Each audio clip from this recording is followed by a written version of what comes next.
Rice cooker repairing করতে 1 টাকাও লাগবে না। রাইস কুকারে দেখা গেছে অনেক সময় হঠাৎ করে লাইন চলে যায়।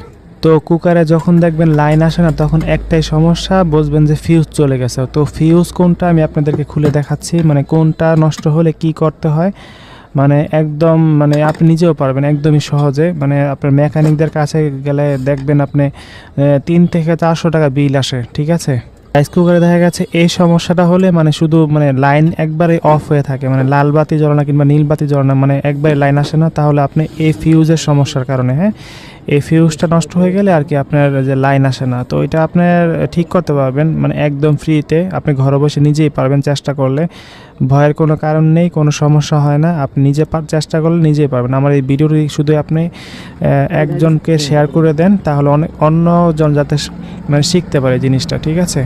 ভিডিওটা শেয়ার করে পাশে থাকবেন। আপনার বাসা বাড়িতে হয়তো বা মানে অযথা যেগুলো তার থাকে, মানে 3 থেকে 4 ইঞ্চি তার হলে হয়ে যাবে। তারটা একটু পেঁচিয়ে আপনার দেখা গেছে চিকন করে নিতে হবে, মানে 3 থেকে 4টা সুতা নেবেন তারের।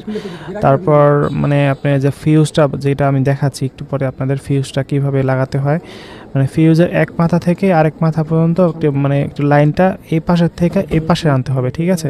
এক পাশে লাইন লাগানোর পর আর এই পাশ থেকে এই পাশে লাইনটা শুধু লাগাই দিবেন আর কি।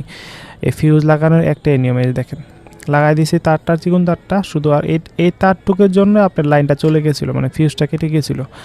তো আপনি তারপরে কাভারটা কিন্তু অবশ্যই লাগিয়ে নেবেন, কারণ কাভার না লাগালে কিন্তু আপনার শর্ট সার্কিট হতে পারে, ঠিক আছে।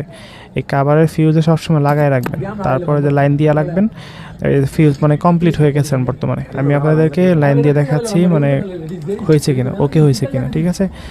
আর সবসময় খেয়াল রাখবেন ফিউজ লাগানোর পর মানে সঠিকভাবে লাইনটা একটু দূরে রাখতে, যাতে বডির সাথে না মিশে। অনেক সময় দেখা যাচ্ছে ফিউজটা কিন্তু বডির সাথে অ্যাডজাস্ট হয়ে থাকে, তারপর কিন্তু কারেন্ট চলে আসে, ঠিক আছে। তো এটা খেয়াল রাখবেন আপনারা। এই যে দেখেন আমি লাইন লাগাচ্ছি এখন, দেখেন এই যে এটা এখন ওকে হয়ে গেছে।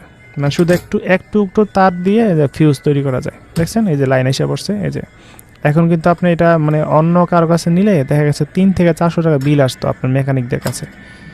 এই যে এটা আপনি নিজে পারলে আপনি আপনার বাসায় নিজে করতে পারবেন। তো আপনি নিজে করতে পারলে আপনার মেকানিকদের কাছে নেওয়া দরকার নেই। ভিডিওটি ভালো লেগে থাকলে অবশ্যই লাইক এবং শেয়ার